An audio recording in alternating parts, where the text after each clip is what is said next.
හැමෝටම සුබ සන්ධ්‍යාවක් කියලා ප්‍රාර්ථනා කරනවා මේ සන්ධ්‍යා භාගයේ ඔබත් එක්ක ආදරෙන් සෙනෙහසින් මේ එකතු වෙලා ඉන්නේ ආර්ථික විද්‍යා පාඩමේ නව කොටසක් අද දවසේදී 2023 උසස් පෙළට අකුරු කියවලා තව මාසයක්වත් ගත වෙලා නැති දරුවොත් එක්ක ආදරෙන් සෙනෙහසින් තවත් පාඩම් ඒකකයක් ඔබත් එක්ක එකතු කරගන්න.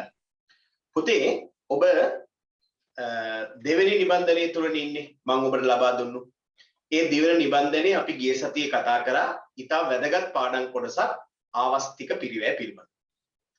ඊට පස්සේ නිබන්ධනයේ තව පිටු දෙකක් විතර අගට තියෙනවා. ඒක අපි යලි පස්සේ කතා කරමු. දැන් ඔබ නිබන්ධනයේ පළවෙනි පිටුවත් එක්ක සම්බන්ධ වෙන්න ඒකේ තියෙනවා නිෂ්පාදන සම්පත් කියලා. ඔබ හොඳින් අහගෙන ඉන්න MCQ ප්‍රශ්න හැමදාම වගේ එන මාතෘකාවක් තමයි නිෂ්පාදන සම්පත්. ඒක අපි ගොඩක් අවබෝධයෙන් ඔබත් එක්ක මේ කතා කරන්නට සූදානම් වන්නේ. හරි. ඔබේ පැත්තෙන් ඔබ මේ පිළිබඳව අවබෝධයෙන් ඉන්න. හොඳයි. නිෂ්පාදන සම්පත්. පුතේ production resources කියලා අපි ඉංග්‍රීසි වලින් කියනවා නිෂ්පාදන සම්පත්. දැන් ඔබ දන්නවා අපි ඉගෙන ගත්ත මීට කලින් පාඩම් වල හද ඔබ මතක් කරගන්න. හොඳට මතක් කරගන්න. උවමනාවන් කියලා. මොනවද උවමනාවන් කියන්නේ? අවශ්‍යතාවයන් සපුරා ගැනීමට භාවිතා කරන විවිධ ක්‍රම. උවමනාවන් නැති වෙන්නේ මිනිසුන්ගේ හිතේ.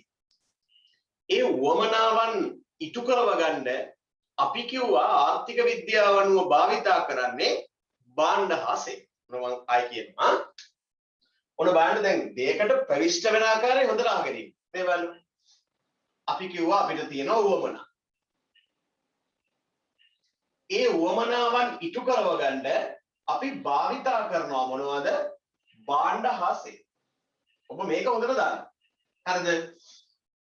උවමනාවන් ඉටු කරව ගන්න අපි භාවිතා කරනවා භාණ්ඩ හා සේවා. මෙන්න මේ භාණ්ඩ හා සේවා නිපදවන්න නැත්නම් සාමාන්‍ය භාෂාවෙන් කියවොත් හදන්න. හරිද? නිපදවන්න, නිෂ්පාදනය කරන්න, යොදා ගන්න දේවල් වලට තමයි කියන්නේ නිෂ්පාදන සම්පත් කියලා. මේ භාණ්ඩ හා සේවා නිපදවන්න නැත්නම් පුතේ හදන්න යොදා ගන්නා දේ. මෙන්න මේකට තමයි කියන්නේ නිෂ්පාදන සම්පත් කියලා. දැන් ඔබට හරි ලේසියෙන් මේක අවබෝධ කරගන්න පුළුවන්. නිෂ්පාදන සම්පත් කියන්නේ මොනවද කියන එක පිළිබඳ පස්සේ කතා කරමු. දැන් හොඳට ඔබේ ඔලු ගෙඩියට ගන්න උවමනාවන් සපුරා ගන්න භාවිතා කරන්නේ මොනවද? භාණ්ඩ හා සේවා. හරිද? භාණ්ඩ හා සේවා නිෂ්පාදනය කරන්න නිපදවන්න යොදා ගන්න දේවල් ටිකක් තියෙනවනේ. ආන්ගේ දේවල් ටිකට අපි කියනවා මොනවද? නිෂ්පාදන සම්පත්. දැන් ඔබට බලන්න නිෂ්පාදන සම්පත් හොඳින්ම නිර්වචනය කරන්න බැරිද කියලා. මේ බලන්න හොඳින්. උවමනාවන් සපුරා ගැනීමට අවශ්‍ය මොනවද? භාණ්ඩ හා සේවා නිපදවන්න යොදා ගන්නා දෑ නිෂ්පාදන සම්පත්තිය. අය ගන්න ඔබේ පැත්තෙන් මම ලස්සට කිව්වා. අපිට උවමනා තියෙන. ඒ ආර්ථික උවමනා ඉටු කරව ගන්න අපි යොදා ගන්න දේවල් වලට අපි කියව මොනවද? භාණ්ඩ හා සේවා. ඒ භාණ්ඩ හා සේවා හදන්න මොනවා හරි ඕනනේ. මොනවා හරි යොදලානේ මේ භාණ්ඩ සේවා හදන්නේ. ආන්ගේ භාණ්ඩ හා සේවා හදන්න, නිපදවන්න, නිෂ්පාදනය කරන්න භාවිතා කරන දේවල් වලට අපි කියනවා පුතේ මොනවද? නිෂ්පාදන සම්පත් කියලා. එහෙනම් ඔබ මේ ඉන්නේ ඔබේ ජීවිතේ තාම තීරණාත්මක විභාගයකනේ. ජීවිතේ තීරණාත්මක විභාගයකදී මම ලස්සනට ඔබට කියන්නම්. ඔබ දන්නවා මේ T20 ලෝක කුසලාන තරඟාවලියක් තියෙනවා. ඒ තරඟාවලියේ IPL තරඟාවලියේ පුහුණුකරුවෙකු ලෙස කටයුතු කරපු ශ්‍රී ලංකා කණ්ඩායමේ අමරණීය පිටිකරුවෙක් වන මහේල ජයවර්ධන ශ්‍රී ලංකා කණ්ඩායමේ පුහුණුකරුවෙක් ලෙස එකතු වෙනවා විදේශ පුහුණුකරුවාට අමතරව. ඔබ දැක්කද මේ මහේල ආවට පස්සේ ලංකාවේ බැටින් ඕඩර් එක වෙනස් වෙනවා. ආරම්භක පිටිකරු හැටියට බැටින් ඕඩර් එක වෙනස් වෙනවා. ඒ වගේම පුතා ඊයේ තරගයේදී ශ්‍රී ලංකා කණ්ඩායම විකට් 3ක් අඩු ලකුණු සංඛ්‍යාවට දැවී ඉන්න වෙලාවේ වනිදු හසරංගන ක්‍රීඩකයා ඊළඟ ස්ථානයේ වෙනුවෙන් ක්‍රීඩා පිටියට එවනවා. ඒ වීමෙන් මේ තරගයට නව 50ක් නව මාවතක් ඉවර කරනවා. මම ඔබට කියන්න යන්නේ මේකයි. ඕනෑම දෙයක ජයග්‍රහණයේ පිටිපත ආතල් නොදෙන පුහුණුකරුවෙක් ඉන්න ඕනේ. හොඳට මතක තියාගන්න. ආතල් නොදෙන පුහුණුකරුවෙක්. හරිද? ආතල් තමයි අපේ කණ්ඩායමේ පුහුණුකරුවා. හරිද? නමුත් ඔහුගේ පුහුණුව ඒතරම් සාර්ථකයි කියලා අපිට හිතන්න බෑ. නමුත් මහේල ජයවර්ධන කියන්නේ මොලෙන් ක්‍රිකට් ගහපු ක්‍රීඩකයෙක්. මොලෙන් ක්‍රිකට් ගහපු ක්‍රීඩකයෙක්. පුතේ අවබෝධය නැතුව මොලේ නැතුව ක්‍රිකට් ගහන්න බෑ. බෝලයක් එනවා, බැට් එකක් වනනවා, හයක් ගැහෙනවා. ගහනවා නෙවෙයි ගැහෙනවා. යනවා. ඒක ක්‍රිකට් නෙවෙයි. අපි පස්සේ ඔය භෞතික පන්තිවල ලස්සනට කතා කරමු. ජීවිතය කියන්නේ ආතල් එකක් නෙවෙයි. හරිද? ජීවිතය කියන්නේ ගොඩාක් දේවල් එකතු කරගන්න තියෙන දෙයක්. ගුරුවරු ගොඩාක් දේවල් එකතු කරගෙන ඔබෙන් මිල මුදල් ලබා ගන්න මොනවා හරි දීලා මේ ක්‍රමයේ තුල ඔබ පවත්වාගෙන යනවා නම් බොහෝ දුරට එයාගේ ප්‍රේෂණ. එවැනි අය තමයි ඔබට වෛරස් දෙන්නේ. ඒක කොවිඩ් වෛරසයට වඩා බරපතලයි පුතේ. එදා හරි පුහුණු කරුවේ හරි ගුරුවරයෙක් ඔබට මේ මුල් අවස්ථාවේදීම හොයාගන්න බැරි වුණොත් එහෙම අපි 2021 22 දරුවෝ දරනවා මේ වෙනකොට ඒගොල්ලෝ මහා ඛේදවාචකයකට ඇද වැටලා තියෙනවා. එහෙනම් මගේ පුතාලා ඊටමත් ආදරයෙන් මම ඔබට කියන්නේ හොඳ ගුරුවරයෙක් හොයාගෙන ඔබේ ගමන ඉස්සරහට යන්න. ඒ ඔබේ හොඳ පුහුණුකරුවෙක් වෙන්න ඕන. ඔබේ ජීවිතේ අමරණීය විභාගයක් වන අපෝස උසස් පෙළ විභාගයේ ජයග්‍රහණය කරන්න. මගේ දෙකයි කියන්නේ. මේ බලන්න. උවමනාවන් මිනිසාට ඇති වෙනවා. ඒ උවමනාවන් ඉටු කරව ගන්න අපි යොදාගන්නේ මොනවද පුතේ? භාණ්ඩ හා සේවා. ආන්ගේ භාණ්ඩ හා සේවා හදන්න භාවිතා කරන දේවල් තියෙනවානේ. ආන්ගේ දේවල් වලට අපි කියනවා නිෂ්පාදන සම්පත් කියලා. දැන් මගේ පුතාට නිෂ්පාදන සම්පත් කියන එක කඩපාඩමකින් තොරව අවබෝධයෙන් කියන්න පුළුවන්. මේක ඔබ දැන් දන්නවා නේ සර්. මම ඒක කඩපාඩම් නෙවෙයි සර් කිව්වට නෙවෙයි. දැන් මට පුළුවන්. S2 පියාගෙන දැන් කියන්නේ මොනවද? උවමනාවන් සපුරා ගැනීමට අවශ්‍ය භාණ්ඩ හා සේවා නිපදවීමට යොදා ගන්නා දෑ නිෂ්පාදන සම්පත් වේ කියලා අපිට කතා කරන්න පුළුවන්. ආන්ගේ නිෂ්පාදන සම්පත් දැන් ඔයාලට ඔය මම නිර්වචනය කරලා දුන්න නිෂ්පාදන සම්පත් පුතේ හරිද? නිෂ්පාදන සම්පත් අපි කොටස් දෙකකට කඩනවා. හොඳින් අහගෙන ඉන්න. කොටස් දෙකකට කඩනවා. මේ වචන පිළිබඳ පොඩි අවබෝධයක් ඔබට පෙර පාඩම් වල තියෙනවා. දැන් මේ අද සම්බන්ධ වන දරුවෝ හිටියොත්, දරුවෙක් දෙන්නෙක් හිටියොත්, ඒ දරුවෝ ඊළඟ පන්තියට සහභාගී වෙලා ඒ අඩුපාඩුකම් හදාගන්න මම ඔවුන්ට පෞද්ගලිකව දුරකථන පණිවිඩ දීලා කියලා තියෙනවා. නිෂ්පාදන සම්පත් කොටස් දෙකයි. එකක් මේ නෝට් එකේ තියෙනවා අපි ඒක පස්සේ පුරවගමු. හරිද? එකක් නොමිල සම්පත්. නොමිල සම්පත්. දැන් ඔබට මතක් වෙනවා භාණ්ඩයක් මොකද්ද? නොමිල භාණ්ඩ. දැන් කියුව එක නොමිල සම්පත්. නෑදෑකමක් තියෙනවා. හොඳින් අහගෙන ඉන්නකො. හරිද? මේවට කියනවා ආර්ථික නොවන සම්පත් කියලා. ආර්ථික නොවන සම්පත්. මතකද? ආර්ථික නොවන භාණ්ඩ. නොමිල භාණ්ඩ, ආර්ථික නොවන භාණ්ඩ. ඒවා ඉගෙන ගත්තා. දැන් මොනවද? නොමිල සම්පත්, ආර්ථික නොවන සම්පත්. ඊළඟ සම්පත් වලට අපි කියනවා ආර්ථික සම්පත්. ආර්ථික සම්පත්. මොකද සිහි වෙන්නේ? ආර්ථික භාණ්ඩ නේද?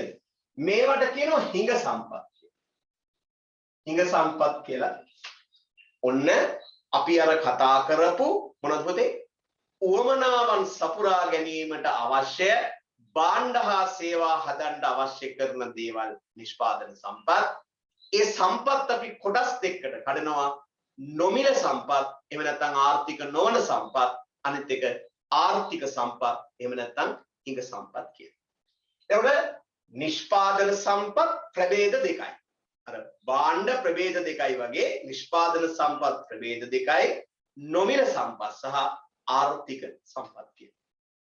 අපි දැන් ඉතා පැහැදිලිව මේ නොමිල සම්පත් කියන්නේ මොකක්ද කියන එක පිළිබඳ ඔළුවට ගන්න. එතකොට හරි පුතේ. නොමිල සම්පත්. හොඳට අහගන්න. නොමිල සම්පත් කියන්නේ හරියට අහගන්න. මෙන්න මෙයා මිනිස් උවමනාවන්ට සාපේක්ෂව සීමිතයි. මිනිස් උවමනාවන්ට සාපේක්ෂව සැපයුම සීමිතයි. එහෙම කිව්වත් කමක්. හරිද? සැපයුම අසීමිතයි.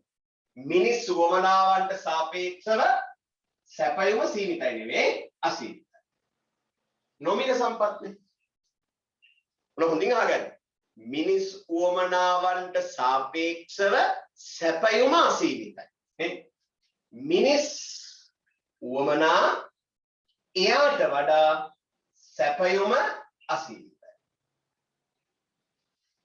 එහෙනම් මට කවුරු හරි පුතේ කියන්න කලබල වෙන්නේ නැතුව මයික් එක ඔන් කරලා කියන්න අපිට මේක සජීවීවක් ඇති කරගන්න පන්තියේ මිනිස් උවමනාවන්ට සාපේක්ෂව සැපයුම අසීමිතයි කියන්නේ මට කියන්න මේ සම්පත්වල හිඟකමක් තියනවද නැද්ද?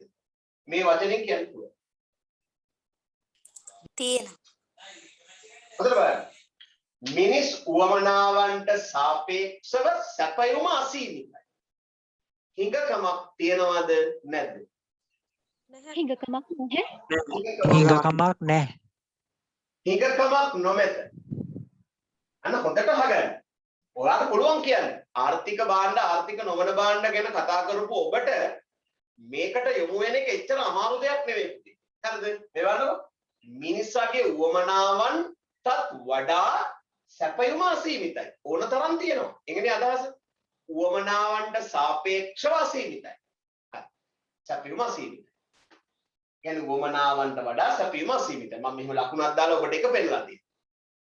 හිඟකමක් ඒ හින්දා නැහැ. එහෙනම් මම තව ප්‍රශ්නයක් අහනවා ඔබට කියන්න පුළුවන්.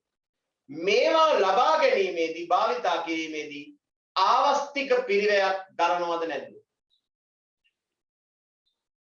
මොනවා කියන්නේ? පිරිවැයක් නොදරයි. ආවස්තික පිරිවැයක් දරන්නේ නැහැ. ආවස්තික පිරිවැයක් මෙවන්නේ. ඒ හිඟකමක් නැත්තම් ඒකට ආවස්තික පිරිවැයක් තියෙන්න බෑ. අසීමිතව තියෙනවා. තොරා ගැනීම අසීමිතයි. මිනිස් එහෙනම් බලන්නකො නොමිල සම්පත්තල ලක්ෂණ තුනක් කිව්ව මං කියන්නේ. මිනිස් උවමනාවන්ට සාපේක්ෂව සැපයුම අසීමිතයි. එතනින්ම අපිට පේනවා සම්පත් වලට හිඟකමක් නැහැ. හිඟකමක් නැත්තම් එතන මොකද්ද නැත්තේ? භාවිතා කිරීමේදී පුතේ කැපකිරීමක් නැහැ කියන්නේ ආවස්තික පිළිවෙල. අර නොමිල සම්පත් භාණ්ඩවලම ලක්ෂණනේ. අපි නොමිල භාණ්ඩ මතක් කරගන්න. නොමිල භාණ්ඩවල උවමනාවන්ට සාපේක්ෂව සැපයුම අසීමිතයි. ඒ වගේම ඒවට හිඟකමක් තිබෙන්නේ නැහැ. ඒ වගේ ඒවට ආවස්තික පිළිවෙලක් තිබෙන්නේ නැහැ. එහෙනම් මේ අපිට කටපාඩම් කරන්න එපා. නිර්වචනයක් කටපාඩම් කරගෙන යන්න ඕනේ. මේ නොමිල සම්පත්තල ලක්ෂණ තුන මතක් කරගෙන ගියා නම් ඔබට විභාගයේදී වාක්‍ය හදාගන්න බැරිද? ඔබෙන් අහනවා විභාගයේට නොමිල සම්පත් යන්නේ අදහස් වන්නේ කුමක්ද කියලා. ඔබට මේවා මතක නම් ඔබ කියනවා මොකද්ද? මිනිස් උවමනාවන්ට සාපේක්ෂව සැපයුම අසීමිත සම්පත් නොමිල සම්පත් වේ. එච්චරයි. හරිද? ඒවට හිඟකමක් නොමැති අතර ආවස්තික පිරිවැයක්ද භාවිතා කිරීමේදී දරන්නේ නැහැ. එහෙනම් මතක තියාගන්න මිනිස් උවමනාවන්ට සාපේක්ෂව සැපයුම අසීමිතයි. ඔව් තා. අනේ සර් මට සිග්නල් නැතුව දැන් තමයි මේ හරියටම ජොයින් වෙන්නේ. චුට්ටක් මුල් ටික කියන්න පුළුවන් ද ආයෙත්? මං කියනවා පුතේ. මං කියන්නම් ඈ. මේක ඉවර වෙලා ආයෙ වාට කියන්න ඈ. මිනිස් උවමනාවන්ට සාපේක්ෂව සැපයුම අසීමිතයි කියන්නේ. ඊළඟට හිඟකමක් නැහැ කියලා කියන්නේ. නේද? හිඟකමක් නැද්ද තියෙනවද? නෑ සර්. නෑ. හිඟකමක් නැහැ. හිඟකමක් නොමැත. ඒ වගේම ආවස්තික පිරිවැයක්ද මේකේ දරන්නේ නැහැ. භාවිතා කිරීමේදී ආවස්තික පිරිවැයක් නැහැ. එහෙනම් මට ඔබ කියන්න දැන් ලස්සනට හරි අර දුව අලුතෙන් සම්බන්ධ වුණා කියන්නකො. ඒ දුවට අපි අලුතෙන් කියමු.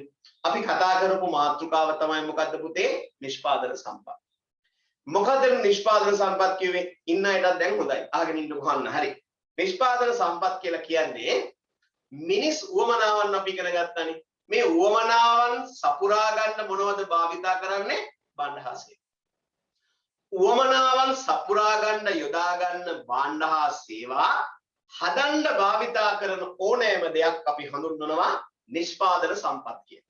දැන් ආයෙ මම කියනවා අපිට එනවා මිනිස් උවමනා. මේ මිනිස් උවමනා ඉටු කරව ගන්න අපි භාවිතා කරන්නේ භාණ්ඩ හා සේවා. ඉතින් අර භාණ්ඩ හා සේවා හදන්න නිපදවන්න භාවිතා කරන ඕනෑම දෙයකට අපි කියනවා නිෂ්පාදන සම්පත් කියලා. නිෂ්පාදන සම්පත් කොටස් දෙකකට කඩනවා. එකක් දැන් අපි කතා කරන නොමිල සම්පත්, ඊළඟට අපි කතා කරමු ඒකට අපි කියනවා මොන සම්පත්ද? කන් නොමිල සම්පත්, අනිත් එක ආර්ථික සම්පත්.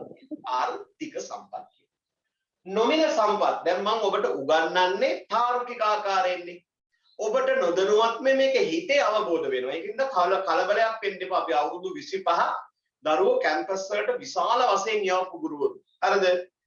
ගම්පොලට රෑන්ක් දෙවෙනි ස්ථාන දෙකක් ගෙනාවා. තුන්වෙනි ස්ථාන දෙකක් ගෙනාවා. හරිද? පුතා මේවා අය කඩන්න බෑ කාටවත්. හොඳින් අහගෙන ඉන්න.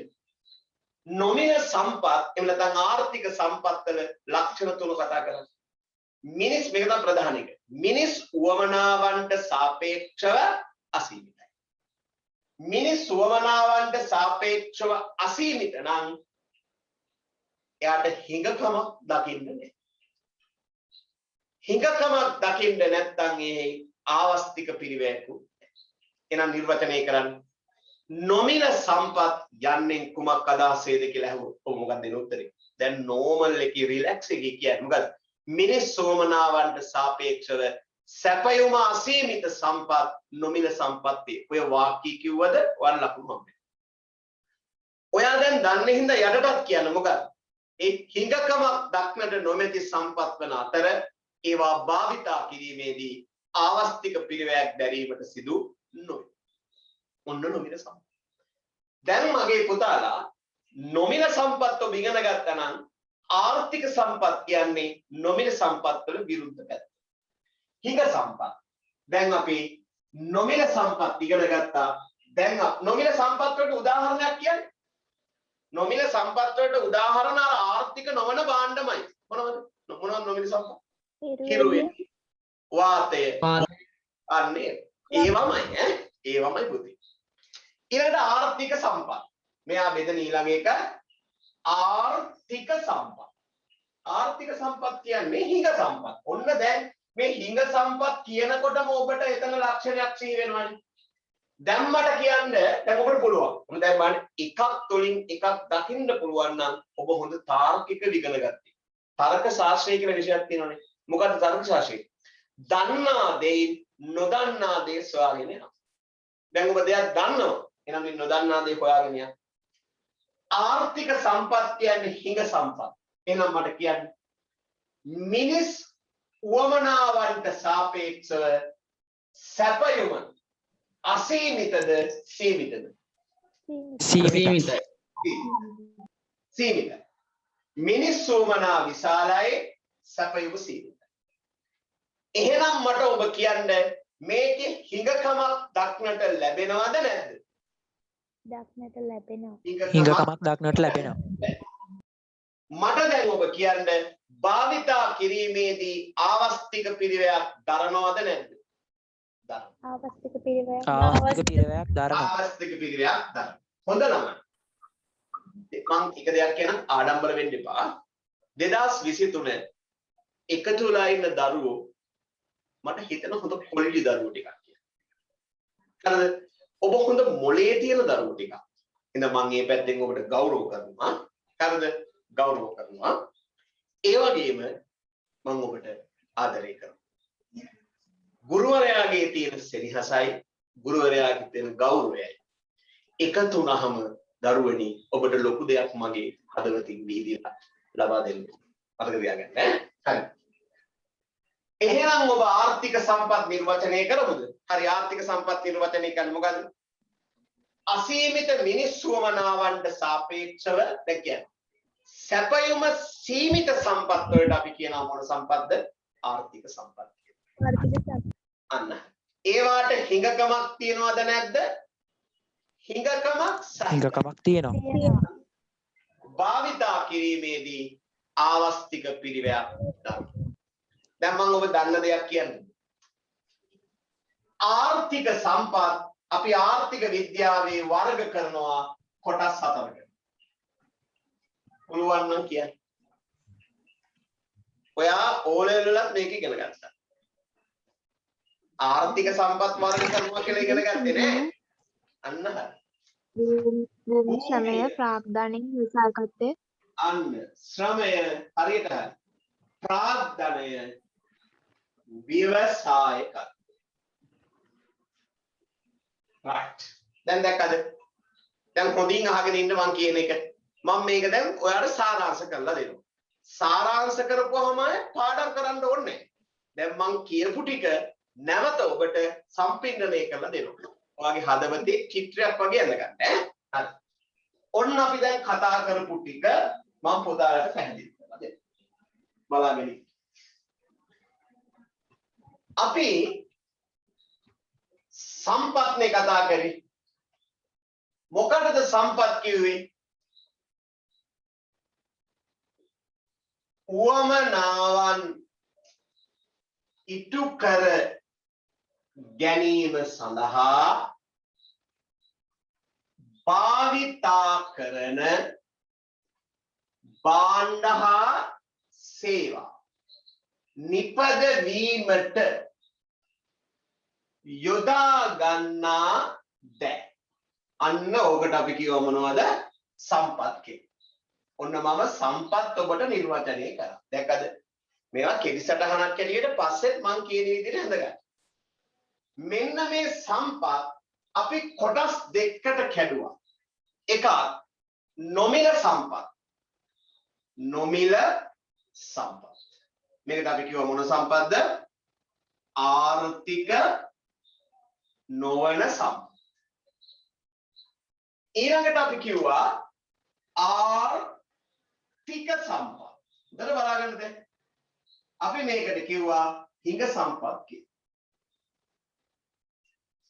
හිනාගන්න දැන් ඔයාලට මැමි දැන් මේක පාඩම් කරන්න ඕනේ නැහැ පුතේ. නොමිල සම්පත් කියලා අපි කිව්වේ ඔබන මම නොමිල සම්පත් නිර්වචනය කරනවා. අපි නොමිල සම්පත් කිව්වේ පුතේ බලන්න මිනිස් උවමනාවන්ට සාපේක්ෂව සැපයුම අසීමිත සම්පත්. සැපයුම අසීමිත සම්පත්. ඒවට තියෙනවා මොකද්ද? හිඟකම. හිඟකම තියෙනවා. හරිද? හිඟකම තියනවද නැද්ද? හිඟකම නෑ. අන්න හරි. දැන් පුළුවන් මාර කියන්නේ. හිඟකම දක්නට නොමැත.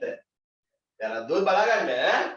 ඊළඟට ආවස්තික පිරිවැයක් භාවිතයේදී ඇති වෙන්නේ නැහැ. ඔන්න ඔයාට අපි කිව්වා මොන සම්පත්ද? ආර්ථික නොවන සම්පත්. ඊළඟට මේකේ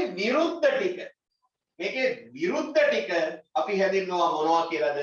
ආර්ථික සම්පත් කියලා.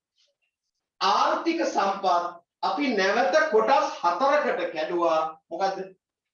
භූමිය, ශ්‍රමය, ප්‍රාග්ධනය, ව්‍යවසායකත්වය. ඔන්න ඔතෙන්ද තමයි දැන් අපි ඉගෙන ගත්තේ පුතේ. හරිද? අපි මොකක්ද කිව්වේ? සම්පත් කියන්නේ මොනවද කියලා ඉගෙන ගත්තා. ඒ සම්පත් කොටස් දෙකකට කඩලා ඉගෙන ගත්තා. ඒ කඩපු කොටස් දෙකේ අර්ථයන් අපි ඉගෙන ගත්තා. ඊට පස්සේ ආර්ථික සම්පත් කොටස් 4කට අපි කැඩුවා. භූමිය, ශ්‍රමය, ප්‍රාග්ධනය, ව්‍යවසායකත්වය කියලා. මම පුතාලා මතක තියාගන්න මේවට අපි කියනවා නිෂ්පාදන සාධක කියලා. නිෂ්පාදන සාධක කියලාත් කියනවා නිෂ්පාදන සම්පත් කියලාත් කියනවා. හොඳයි. දැන් අපි තැනක නතර වෙලා ඉන්නේ. මොනවද? සම්පත් කොටස් දෙකකට කඩනවා ආර්ථික සම්පත් කියලා. ආර්ථික සම්පත් ආය ප්‍රවේද කරනවා භූමිය, ශ්‍රමයේ, ප්‍රාග්ධනය, ව්‍යවසායකත්වය. මම පුතාලා හොඳින් බලාගන්න. මෙන්න මේ භූමියයි මෙන්න මේ ප්‍රාග්ධනයයි. ඔය දෙකට අපි කියනවා භෞතික සම්පත් කියලා. මොකද අපි ඒකට කියන්නේ පුතේ නැත්නම් දේපල සම්පත් කියලා කියනවා. මොනවද කියන්නේ? භූමියයි ප්‍රාග්ධනයටයි අපි කියනවා දේපල සම්පත් කියලා. ශ්‍රමයටයි ව්‍යවසායකත්වයටයි කියනවා මානව සම්පත් කියලා. human resources. අද ශ්‍රමයටයි ව්‍යවසායකත්වයටයි කියනවා මානව සම්පත් කියලා. භූමියටයි ප්‍රාග්ධනයටයි කියනවා දේපල සම්පත් කියලා. එහෙනම් මේ ආර්ථික සම්පත් කොටස් දෙකකට කඩන්නත් පුළුවන්. කියන්නේ දේපල සම්පත් කියන්නේ මානව සම්පත්. දේපල සම්පත් මානව සම්පත් කියන. හරි මේ හතර කැලි දෙකකට කඩන්නත් පුළුවන් ඈ. හරි. දැන් ඔබට මේක තේරුණා නේද දරුවනේ කොටස ඉතාලම හොඳට. ආයේ නෝට් එකක් ගෙවන්නත් ඕනේ නැහැ නේද ඇත්තටම. හරි. මගෙත් එක්ක ඔබ කියන්නේ ආර්ථික සම්පත් කොටස් මෙහෙම කියමු සම්පත් කොටස් කීයද? දෙකයි. මොකක්ද ඒ කොටස් දෙක? ආර්ථික නොවන සම්පත් ආර්ථික සම්පත්. හරි. ඒවා මොනවද කියලා දන්නවා. ආර්ථික සම්පත් කොටස් කීයකට නැවත බෙදනවද? හතරකට. මොනවද? භූමිය, ශ්‍රමය, ප්‍රාග්ධනය, ව්‍යවසායකත්වය. ඒක නැවත ප්‍රභේද දෙකකට කරනවා කොහොමද? දේපල සම්පත් හා මානව සම්පත් කියන. දේපල සම්පත් වලට යටත් වෙන්නේ මොනවද? භූමියයි ප්‍රාග්ධනය. මානව සම්පත් වලට යටත් වෙන්නේ මොනවද? ශ්‍රමයයි ව්‍යවසායකත්වය. දැන් අපි මේ පාඩම පුරාවටම ඉගෙන ගන්න යන්නේ මොනවද දන්නවද? භූමිය, ශ්‍රමය, ප්‍රාග්ධනය, ව්‍යවසායකත්වය කියන්නේ මොනවද? ඒවා තුළ අපි ඉගෙන ගන්න තියෙන ලක්ෂණ සහ ඒ தත්වයන් මොනවද කියන එක තමයි අපි දැන් ඉගෙන ගන්න යන්නේ. එහෙනම් අපි අද දවසේ තාම හොඳින් ඉගෙන ගමු පුතා. පළවෙනි ඔබේ නිෂ්පාදන සම්පත භූමිය කියන්නේ මොකක්ද? land කියලා කියන්නේ භූමිය. භූමිය කියන නිෂ්පාදන සම්පත. දැන් ඔබට පේනවා ඔබට එවපු නිබන්ධනයේ භූමිය කියලා මම දාලා තියෙන ගහ. ප්‍රායෝගික විවහාරයේදී භූමිය කියන්නේ පොළවට. ඔබ ඒක දන්නවා. භූමිය කියන්නේ පොළවට. පොළවට භූමිය කියන්නේ නේද? ඕකේ භූමි දෝෂ තියෙනවා. දැන් භූමි දෝෂ කියනවාද ගහකට ප්‍රායෝගික විවහාරයේදී නෑ. භූමි දෝෂ. එහෙනම් මේ පොළවේ. හරිද? පොළවේ පය ගහලා හිටපල්ලා. හැබැයි පුතා භූමිය කියලා කියන්නේ ආර්ථික විද්‍යාවේ අපි ප්‍රායෝගික විවහාරයේදී භාවිතා කරන ආකාරයට වඩා වෙනස් විදිහකට තමයි හඳුන්වලා දෙන්නේ. එහෙනම් මේක ඔබ හොඳින් අහගෙන ඉන්න ඕනේ නේද එහෙනම්? හරි. එහෙනම් භූමිය කියලා කියන්න මම ඔබට මෙහෙම කියනවා. යම්කිසි දෙයක් භූමිය කියලා හඳුන්වා ගන්න ඒ තුල මේ ලක්ෂණ දෙක තියෙනවද කියලා ඔබ බලන්න. මම මේ කියන ලක්ෂණ දෙක යම් දෙයක තුල තියෙනවා නම් ඔබ ඒකට බය නැතුව කියන්න මොකද්ද භූමිය කියන්නේ. ඒක අනිවාර්යයෙන්ම ස්වභාව ධර්මයේ දායාදයක්. අනිවාර්යයෙන්ම භූමිය කියන්නේ ස්වභාව ධර්මයේ දායාදයක් වෙන්න ඕන. දෙක. ඒක නිෂ්පාදන ක්‍රියාවලියට භාවිතා කළ යුතුයි. එහෙනම් මොකද කියන්නේ පුතේ ලක්ෂණ දෙක? එකක් නිෂ්පාදන ක්‍රියාවලියට සම්බන්ධ කරගන්න ඕන. දෙක ඒක ස්වභාව ධර්මයේ දායාදයක් වෙන්න ඕන. මේ දෙක යම්කිසි දෙයක ඔබ දකිනවා නම් ඔබ බය නැතුව කියන්නේ ඒක භූමිය කියලා. හැබැයි දෙයක් මං නියති රේඛයක් කියනවා. ඒ ස්වභාව ධර්මයේ දායාදයක් වෙන්න ඕන. දෙක ඒ නිෂ්පාදන ක්‍රියාවලියට දායක කරගන්නත් ඕන. එහෙම දෙයක් ඔබ දකිනවා නම් ඒක අපි හඳුන්වනවා භූමිය කියලා. එහෙනම් ආර්ථික විද්‍යාවේ භූමිය කියන එක නිර්වචනය කරමුද? හරි. භූමිය කියන එක නිර්වචනය භූමිය කියන්නේ නිෂ්පාදන ක්‍රියාවලිය සඳහා භාවිතා කරන ලද මොනවද? ස්වභාවික සම්පත්.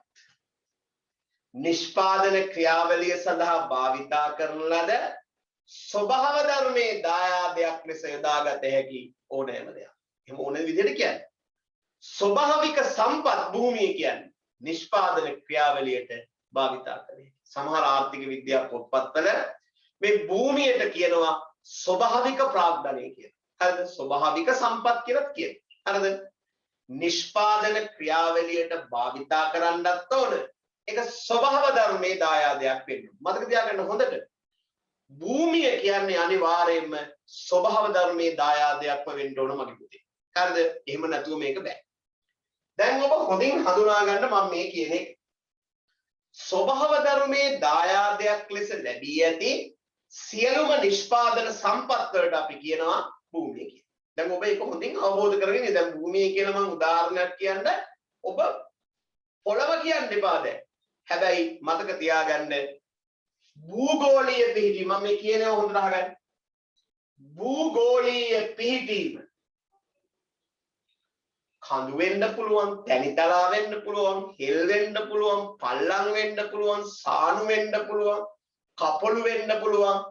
නිෂ්පාදන ක්‍රියාවලියට යොදා ගන්න ඕන භූගෝලීය පිහිටීම. දෙක ස්වාභාවික වනාන්තර. ස්වභාවික වනාන්තර. ඔබ හොඳින් අහගෙන ඉන්න මම මේ කියන එක ඈ ස්වභාවික වනාන්තර. ඊළඟට දෙවන් ඇල දොළ ගංගා.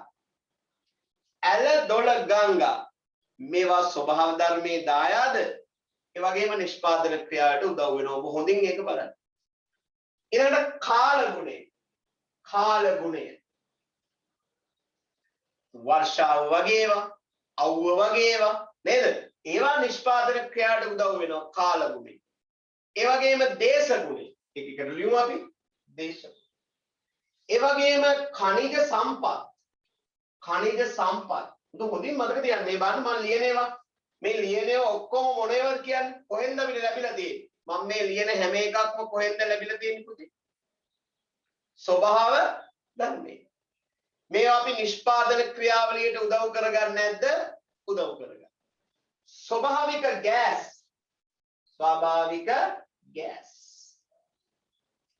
කවුරුත් ඔබට පෙන්නන ගෑස් නෙවෙයි. ස්වභාවික ගෑස්. සිලින්ඩර වල තැම්පත් කරලා ඔබේ ගෙදර උයන LP ගෑස් තියෙන ලිට්‍රෝ ගෑස් හරි ලාෆ් ගෑස් හරි ඒව නෙවෙයි. හරිද? ස්වභාවික ගෑස්. මෙතන දේවල් ටිකක් තියෙනවා මම ඔබට කියන්න. මම ඔබට පොඩි දෙයක් කියන්න. දෙක අහගන්න. හරිද? මේක ස්වභාව ධර්මයේ දායාදයක් වෙන්න ඕන. නිෂ්පාදන ක්‍රියාවලියට බද්ධ කරගන්න. එහෙම කරන්න පුළුවන් මෙන්න මේ උදාහරණ දිහා හොඳට බලන්න. ඔබ පටල ගන්නවා මම ඔබ පටල ගන්න තැනක් මම කියන්නම් දෙන්න. භූගෝලීය පිහිටීම, ස්වභාවික වනාන්තර, ඇලදොළ ගංගා, කාල ගුණය, දේශ ගුණය, ඛනිජ සම්පත්, ස්වභාවික ගෑස්. මම ටිකක් ලිව්වා. මම ඔබෙන් මෙහෙම එකක් අහනවා. හොඳින් මට කියන්න.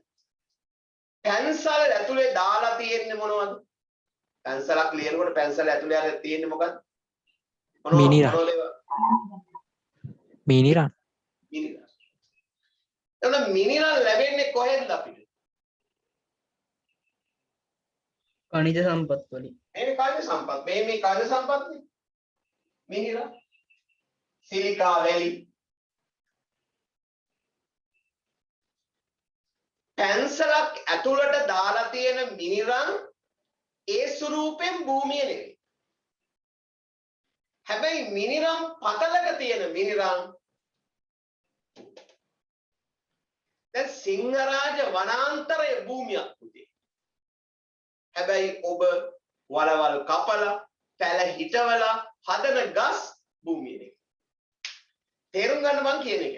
ඇයි ඔබ වලවල් කපලා පැල හිටවලා හදන ගස් භූමිය වෙන්නේ නැත්තේ ඇයි කියන්නේ? හිතවන්න ප්‍රාග්ධනයක දුනින්. ඔව්. ඒක මොන දායාදයක්ද නැත්තේ? ස්වභාව ධර්මයේ දායාදයක් නෙවෙයි. මම ඔබට කියන්නම්. යම් කිසි දෙයකට මිනිසා මැදිහත් වෙනවා නම් හොඳට බලාගන්න. යම් කිසි දෙයකට මිනිසා මැදිහත් වෙනවා නම් ඒක ස්වභාව ධර්මයේ දායාදයක් වත් භූමිය හැටියට ගන්නෙ නෑ. මම ඔබට දෙයක් කියන්නම්. මැණික් පතලක් භූමිය. බලගන්න හොඳට මම කියන එක. මැණික් පතලක් කියන්නේ භූමිය. හැබැයි ඒකේ මැණිකක් කියන්නේ භූමිය නෙවෙයි. උන්ින් අහගන්න මම ඔබට කියන්නේ. මැණික් පතලක් කියන්නේ භූමියක්. හැබැයි මැණික් පතලෙන් ගරලා ගන්න ලස්සන නිල් පාට මැණික් කැටේ භූමිය නෙවෙයි. ඇයි කියන්නේ මට? ඇයි මැණික් පතලක් භූමිය වෙලා? මැණික් පතලක් කියන්නේ මැණික්ගේ පතල හාරලා ගන්න මේ දේ නෙවෙයි මං කියන්නේ මිනිසා මැදිහත් වීමකින් තොරව. දැන් අපි කියනවා මෙතන මැණික් පතලක් තියෙනවා. මැණික් පතලක් කියන්නේ හාරන්න ඉස්සෙල්ලා මම මේ කියන්නේ හාරලා ගොඩට ගන්න එක මැණික භූමිය නෙවෙයි. මම තව උදාහරණයක් කියන්නම්. හොඳට අහගන්න. දැන් ශ්‍රී ලංකාව හොයාගෙන තියෙනවා මන්නාරම් ප්‍රදේශයේ ඉතින් අහගෙන ඉන්න පොළව කියන්නේ පොළවයට නෙමෙයි මුහුද යට කනිජ තෙල් නිදියක්. මොකක්ද ඒක කියන්නේ? දැන් තියෙනවා කනිජ තෙල් නිදියක් පොළව යට නෙමෙයි මහ මුහුද යට තියෙන්නේ. පොළව යට කියලා හිතුවත් කමන්නේ.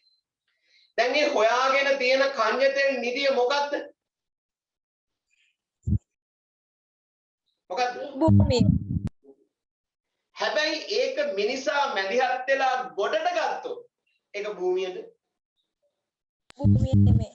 භූමිය නෙවෙයි. අන්න එක තේරුම් ගන්න. ඒක භූමිය නෙවෙයි. ස්වභාවයේ හැදෙන ගහක් භූමිය.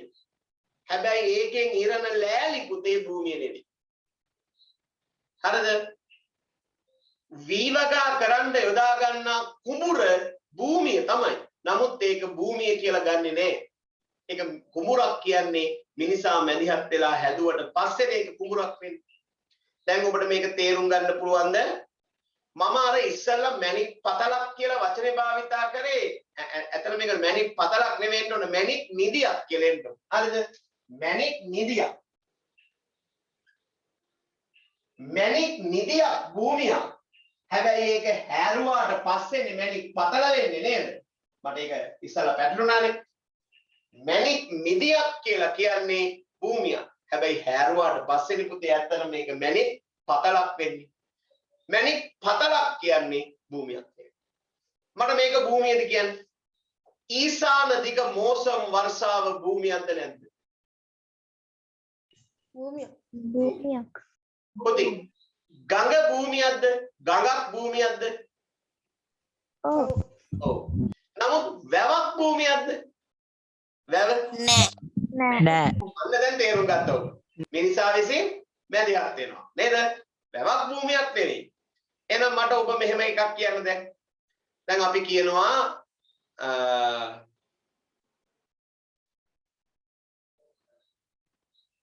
මොහොතකට නිෂ්පාදනය සඳහා ස්වභාව ධර්මයෙන් ලබා ගන්නා ඕනෑම දෙයක් නේ භූමිය. නමුත් ඒකට මිනිසා මැදිහත් වුණොත් ඒක භූමියද? නෙවෙයි. හිරු එළිය කියන්නේ භූමියක්ද? ඔව්. ඔව්. අන්න වැස්ස, හිරු එළිය, හඳ එළිය පාවිච්චි කරන නිෂ්පාදනයට ඒකත් භූමිය. දැන් ඔබ භූමිය කියන එක හොඳට හඳුනාගත්තා නේද? මොකද්ද හිතේ තියෙන්න ඕන දේ? ඒක ස්වභාව ධර්මයේ දායාදයක් වෙන්න ඕන. ඊළඟට නිෂ්පාදන ක්‍රියාවලියට ඒක භාවිතා කරන්න. අපේ පොළව තුල මිහිදන් වෙලා තියෙනවා ඕන තරම් ඛනිජ සම්පත්. හැබැයි තාම ඒ ඛනිජ සම්පත් මිනිසා විසින් හොයාගෙන නැහැ. අපි භූමිය කියලා කියන්නේ මිනිසා විසින් හඳුනාගෙන ඇති ස්වභාවික සම්පත් වලට විතරයි පුතේ. උනාගන්න හොඳට මං කියන එක හොඳට අහගන්න. අපි භූමිය කියලා කියන්නේ හරිද? දැන් මං කියනවා මේක තමයි අපේ ලංකාව. ඕ හොඳයිද ලංකාව ගංගා?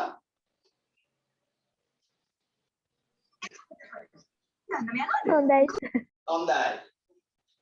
පුතේ මේ ලංකාවේ දැන් අපි කියමු මිනිසා විසින් හොයාගෙන තියෙන සම්පත් ටික තමයි මම මේ නිල් පාටින් පාට කරන්නේ. මේවා මොන හරි සම්පත් කියලා හිතන්නකෝ. ස්වභාවික සම්පත්. මිනිසා විසින් හොයාගෙන තියෙන්නේ.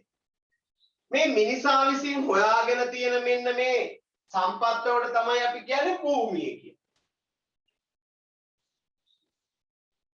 හැබැයි මගේ පුතාලා මට කියන්න මිනිසා විසින් හොයාගෙන නැති සම්පත්තව නැද්ද? තියෙනවා. තියෙනවා.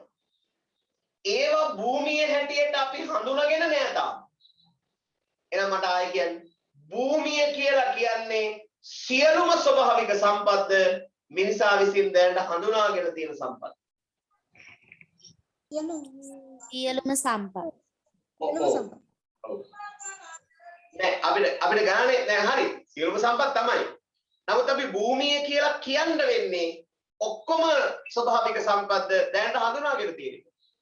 දැනට හඳුනාගෙන තියෙන සම්පත්. හරි. අනිත් ඒවත් භූමිය වුණාට අපිට ඒවා කියන්න බෑනේ මේවා භූමිය කියලා තාම. හරි. මට ඔබ දැන් මෙහෙම එකක් කියන්න. දැන් මේ හොයාගෙන තියෙන කන්‍ය සම්පත් ටිකේ එකතුව නිකන් අපි ගමු 500ක් කියලා. එහෙම ගණනය කරන්න බෑ. නමුත් 500ක් කියලා හිතමුකෝ. එතකොට එකවරම මේ මෙතන ස්වභාවික සම්පතක් හොයාගන්න. එතකොට වාගේ භූමියේ සැපයුම වැඩි වෙනවද අඩු වෙනවද? මිනිසා විසින් අලුතෙන් ස්වභාවික සම්පත් හොයාගන්න ඔයාගේ භූමියේ සැපයුම වැඩි වෙනවද අඩු වෙනවද? වැඩි වෙනවා. භූමියේ සැපයුම මොකද වෙන්නේ? වැඩි වෙනවා. දැන් හිතන්න වැලිගල්ල ප්‍රදේශයෙන් විශාල මැණික් නිදියක් හොයාගත්තා. එහෙනම් ගංගා රටේ භූමිය ඉහළ යනවද පහළ යනවද? එහෙම හොයාගත්තොත් ඉහළ යනවා. ඉහළ යනවා පුතේ. ඉහළ යනවා. හරිද? දැන් ලංකාවේ භූමිය ඉහළ ගියා. ඇයි? මන්නාරම් ද්‍රෝණියේ khනිජ තෙල් නිදියක් හොයාගෙන තියෙනවා. තාම මේක කුලට අරගෙන නැහැ. හැබැයි තියනවා කියලා හොයාගෙන තියෙනවා. එහෙනම් භූමියේ සැපයුම වැඩි වෙන්න පුළුවන්. කොහොමද භූමියේ සැපයුම වැඩි වෙන්නේ?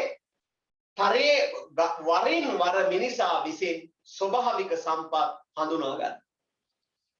ඊළඟට හොඳින් අහගෙන ඉන්න. භාවිතා කරන්න සමහර ස්වභාවික සම්පත් ෂේ වෙනවද නැද්ද පුතේ? සමහර ස්වභාවික සම්පත් ෂේ වෙනවා. ෂේ වුණොත් භූමියේ සැපයීම අඩු වෙනවද වැඩි වෙනවද? අඩු වෙනවා. දැන් මට ලස්සනට කියන්න. මම අහන ප්‍රශ්නෙට උත්තර දෙන්න. භූමියේ සැපයීම ස්ථාවරද නැත්නම් වෙනස් විය හැකිද? වෙනස් විය හැකි. හැබැයි ආර්ථික විද්‍යාඥයෝ කියනවා වචනයක් භූමියේ සැපයුම පූර්ණ අනම්‍යයි කිය. පූර්ණ අනම්‍යයි කියන වචනේ තේරුම වෙනස් නොවේ කියන. හොඳට අහගන්න මම මේ කියන තර්කය. දැන් මේ පොඩි ඒවා වුණත් කොච්චර තර්කයක් තියෙනවද කියලා හිතන්න පුතේ. මේවා නිකන් හිනස්ස ගස්ස ඔබට මේ විශේෂ දෙනකොට කොච්චර අවුල්ද කියලා හිතන්න. මේවා අවබෝධයෙන් මනස එහෙ මෙහෙ යවන්න නැතුව ළමයාට දෙන්න ඕන. තේරුණාද? මේ මට කියන්න. පූර්ණ අනම්‍ය කියන්නේ වෙනස් නොවේ කියන්නේ. ආර්ථික විද්‍යාඥයෝ ඇයි දන්නවද භූමියේ සැපයීම වෙනස් නොවේ කියලා වචනයක් කියන්නේ? භූමිය කියන්නේ ස්වභාව ධර්මයේ දායාදයක්.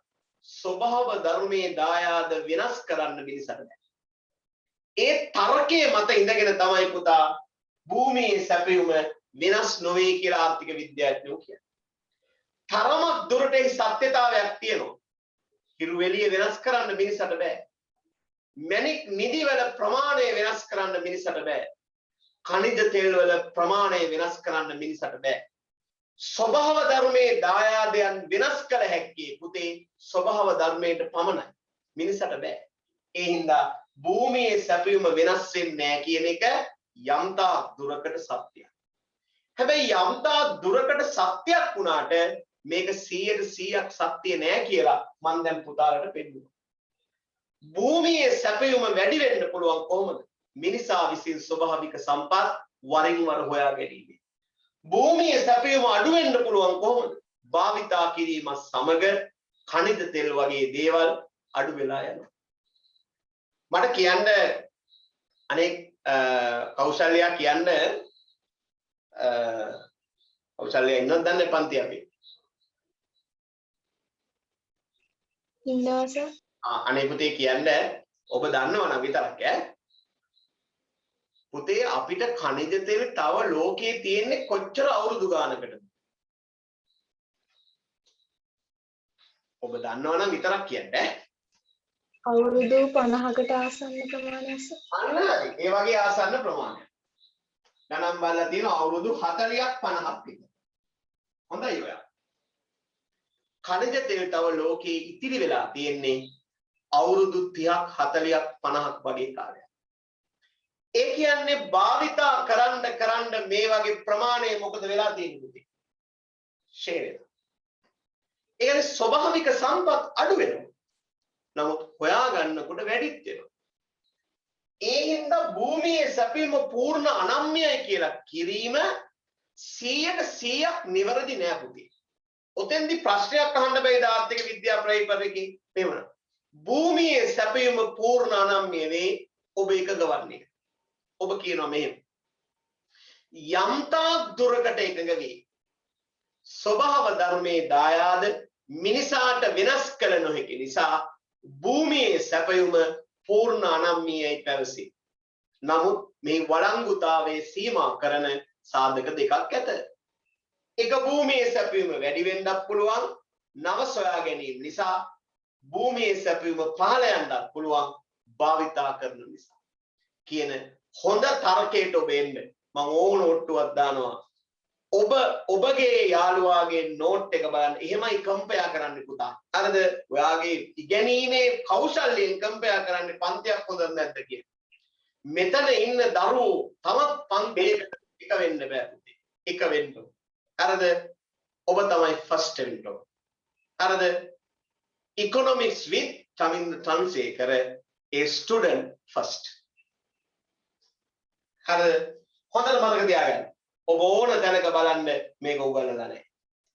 අයි දන්නවද උගන්වන්නේ නැත්තේ? පොත්පත්වල තියෙන මේක. හැමෝම කියන්නේ භූමියේ සැපයීම වෙනස් කරන්න බෑ කියලා. වෙනස් කරන්න පුළුවන් පුතා. ප්‍රශ්නයක් ආපු දවසට ඔය උගන්වන ගුරුවරුන්ගේ යම් තැන් රත්තේ. යම් තැන් රත්තේ බලාගෙන ඉන්න පුළුවන්. හරිද? භූමියේ සැපයීම පූර්ණ අනම්‍යයි කියන එක සර්ව සත්‍යයක් නෙවෙයි පුතේ. ඒක අර්ධ සත්‍යයක්. මොන ලස්සන වචනයක් කිව්වම සර්ව සත්‍යයක් නෙවෙයි නැත්නම් පූර්ණ සත්‍යයක් නෙවෙයි. ඒක අර්ධ සත්‍යයක්. මේ නිසා මේකේ වළංගුභාවයේ බිදෙනවා. ඒක දැන් මතක තියාගන්න මම හිතනවා. හරිද? හොඳයි. දැන් පේනව නේද තාර්කික බව? ඔව්. දැන් ඔබ ඉගෙන ගත්තා භූමිය කියන්නේ මොකද්ද? ආයෙ මම මතක් කරනවා. භූමිය කියන්නේ ස්වභාව ධර්මයේ දායාදයක් ලෙස නිෂ්පාදන ක්‍රියාවලියට යොදා ගන්න ඕනෑම දෙයක්. ඒක ඔබ මතක තියාගන්න මොකක්ද නේද? භූමිය කියන්නේ මොකද්ද? ස්වභාව ධර්මයේ දායාදයක් යොදා ගන්න ඕනෑම දෙයක්. දැන් සමහර අය පාඩම් කරන්නේ මෙහෙමනේ පුතේ. නේද? භූමිය යන්නේ අදහස් කරන නිෂ්පාදන ක්‍රියාව සඳහා යොදාගත හැකි ස්ථාවර ස්වභාව ධර්මයේ දායාදයක් ලෙස ලැබී ඇති සීලම දෑය. මේවා ස්වභාවික සම්පත් ලෙස හැදින්නේ. මොම් පාඩම් කරලා. ඊට මේක පාඩම් කරලා මෙහෙම පාඩම් කරන්න ඊළඟ. භූමිය යන්නේ අදහස් කරන්නේ. භූමිය යන්නේ අදහස් කරන්නේ. නිෂ්පාදන ක්‍රියාවලිය සඳහා යොදා ගන්න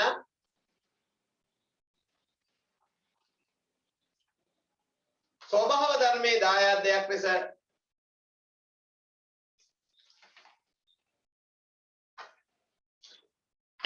වැඩක් නෑ පුතේ. මෙච්චරයි මතක තියාගන්න. ආයාසයෙන් පීඩණයකින් තොරවම පාඩම් කරන්න අවුරුදු දෙකක් දරාගන්නේ කොහොමද මගේ පුතා ඔබ? ගුරුවරු කියන්නේ මේක කඩපාඩම් කරපළ නැත්තම් ඵලයල්ලා කියලා. එහෙම කියන්න ගුරුවරු ඉන්න ඕන. ගුරුවරු ඉන්න ඕන ඔබේ ප්‍රශ්නයක් හමුවේ ඔබේ පිටිපස්සෙන් යෝධ බල සෙවණැල්ලක් වගේ. ප්‍රශ්නයක් අහපුවාම මම ඕකනේ කිව්වේ. හරිද? ඕකනේ කිව්වේ කියලා කියන කෙනෙක් ගාවට යන්න ඕනේ නේද පුතා? හරිද? දැන් මේ බලන්නකො. මෙච්චර මතක තියාගන්න. මොකද්ද භූමිය කියන්නේ? ස්වභාව ධර්මයේ දායාදයක් වෙන්න ඕනේ. නිෂ්පාදන කෑට දාගන්න ඕනේ. ඔය වචන දෙක තියාගෙන යන්න. ඊට පස්සේ විභාගයට අනුව භූමිය යන්නේ කොහොමද දවසේ? ඔය පැත්තක ලියනවා. අපට මතකයි ස්වභාව ධර්මයේ දායදයක් වෙන්න ඕන නිෂ්පාදන කෑට යොදා ගන්න. එහෙනම් භූමිය යන්නේ කුමක් අදහසේද? අර දෙක සෙට් කරා. කියන්නේ නිෂ්පාදන කෑට භාවිතා කරන ස්වභාව ධර්මයේ දායදයක් ලෙස ලැබී ඇති සියලුම දේ. අරක මේ දෙන විදිහටම පාඩම් කරගෙන යන්න එපා. අර ලක්ෂණ දෙක මම බෝඩ් එකේ පාවිච්චි කරන විදිහට ඔබ ඉගෙන ගන්න. මම ඔබට නෝට් එක එවනවා එවන්න එපා. හරිද? හොඳයි. පුතා ස්වභාවික සම්පත් භාවිතා කිරීමත් සමග බලා ගන්නකො. ස්වාභාවික සම්පත් භාවිතා කිරීමත් සමග හරිද? අහිමි වනවාද නැද්ද? දැන් මම ඔබට තරයේ කිව්වා භූමිය කියන්නේ ස්වභාවික සම්පත්. ස්වභාවික සම්පත් භාවිතා කිරීම සමග අහිමි වෙන ඒවාක් තියෙනවා. අහිමි වෙන නොවන ඒවාක් තියෙනවා. ඒ අනුව අපි ස්වභාවික සම්පත් කොටස් දෙකකට බෙදනවා.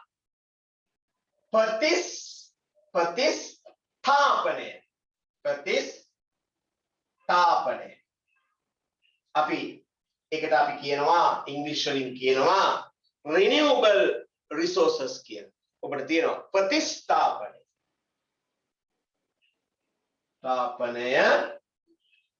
කල හැකි සම්පත් සහ ප්‍රතිස්ථාපනය කල නොහැකි සම්පත්. ස්වභාවික සම්පත් අපි කොටස් දෙකකට කඩනවා මගේ පුතේ.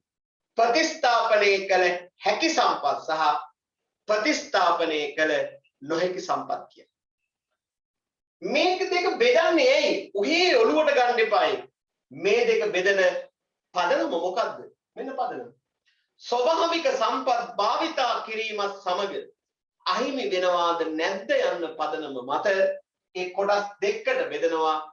ප්‍රතිස්ථාපනය කළ හැකි සහ ප්‍රතිස්ථාපනය කළ නොහැකි සම්පත් ලෙස. දැන් ඔබට විභාගයේට නිතර අහන්න පුළුවන් ප්‍රශ්නයක් තමයි ප්‍රතිස්ථාපනය කළ හැකි සම්පත් කියන්නේ මොකද්ද? ප්‍රතිස්ථාපනය කළ නොහැකි සම්පත් කියන්නේ මොකද්ද කියලා. දැන් මම ඔබෙන් මෙහෙම දෙපැත්තට දාලා අපි ඒක භාවිතා කරමු ලස්සනට. ඔන්න බලන්න. ප්‍රතිස්ථාපනය කළ හැකි සම්පත්. මේ පැත්තේ ගමු. ප්‍රතිස්ථාපනය කළ නොහැකි සම්පත්. මට ඔබ නිකන් කියන්න මේකේ සිංහල තේරුම. ප්‍රතිස්ථාපනය කියලා කියන්නේ නැවත ඇති වෙනවද ආය ඇති වෙන්නේ නැද්ද? නැවත ඇති වෙනවා. නැවත ඇති වෙනවා. අන්න හරි. හරිද? එහෙනම් භාවිතයට ගැනීමත් සමග ඔන්න හොඳට අහගන්න. ප්‍රතිස්ථාපනය කළ හැකි සම්පත් කියන්නේ භාවිතයට ගැනීමත් සමග අහිමි වී නොයන. ඔන්න දැන් මේක තේරුම් ගන්න ඕනේ මෙන්න මේ වගේ ක්‍රියාවලිය. දැන් ඔබ මගෙන් අහයි පිස්සු කතා කියන්න එපා. භාවිතා කරන්න මොනවද අහිමි වෙන්නේ නැත්තේ? භාවිතා කරන්න අහිමි වෙන්නේ නැති එකම දේ මොකද්ද? මට කවුරු හරි කියන්නේ. ලෝකේ එකම දෙයයි තියෙන්නේ භාවිතා කරන්න අහිමි වෙන්නේ නැති. කාටවත් පුළුවන් කියන්නේ. ඒක පේන්නේ නැහැ. අල්ලන්නත් බෑ. වාතේ හැමෝටම ජීවත් වෙන්න ඒක ඕන. ගහකටත් ඕන, පැලයකටත් ඕන. මේ ජංගම දුරකථනයටත් තියෙනවා. ඔක්සිජන් ඈ? වාතය ජංගම දුරකථනයට ඕනේ නැහැ නේ වාතේ. භූමිය නැහැ. අවකාශය නැහැ. අවකාශයත් ඕන තමයි හරි. දැන් අවකාශය කියන්නේ පුතේ නිකන් අහිමි වෙනවනේ. දැන් මම මෙතන ඉන්නකොට මේ අවකාශය තව කෙනෙකුට දෙන්න බෑනේ. භාවිත කරන්න භාවිතා කරන්න ඒක තව මොහොත් වෙනවා.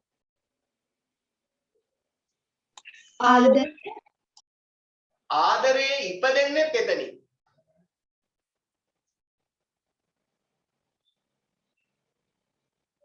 පුළුවන් දැන් කියන්න.